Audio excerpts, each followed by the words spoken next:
У главного пассажирского перевозчика Сыктывкара ровно неделя, чтобы обосновать стоимость проезда в 24 рубля. Она введена на территории столицы с 10 мая прошлого года. Тариф обозначался как временный. Фактически в него закладывались инвестиционные издержки на некоторые новшества, которые должны были появиться.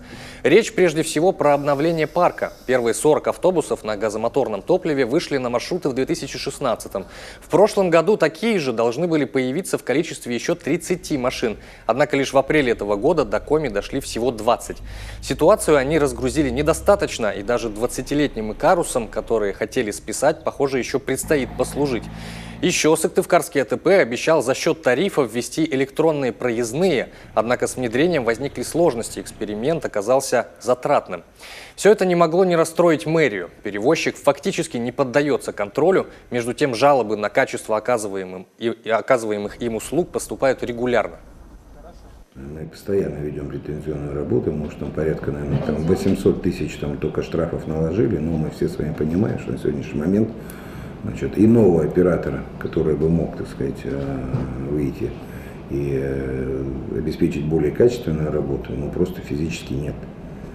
При этом, так сказать, все-таки надо отметить, что с АТП и по налогам, так сказать, да, абсолютно другую, и по зарплате она там вся у них, так называемая белая, да, и то есть понятно, все-таки это форма работы, когда выходит государственная компания и так далее, то есть просто нужно совершенствовать и, наверное, какие-то оптимизировать управленческие решения, но с точки зрения жителей и по соблюдению графиков, там, и то, что вы говорите, электронных там объявлений и так далее, конечно, к сожалению, обещается больше, чем сделано.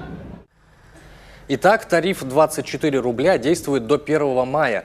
Далее, если МинЖКХ, курирующая в республике и тарифную политику, посчитает доводы перевозчика необоснованными, стоимость проезда снова вернется к 20 рублям. Такая цена, например, действует в Эжвинской части Сыктывкара на местных маршрутах. По нашей информации, республиканское ведомство уже получило письменную просьбу о пролонгации инвесттарифа. ВТП считают, что свои обещания перед городом выполняют.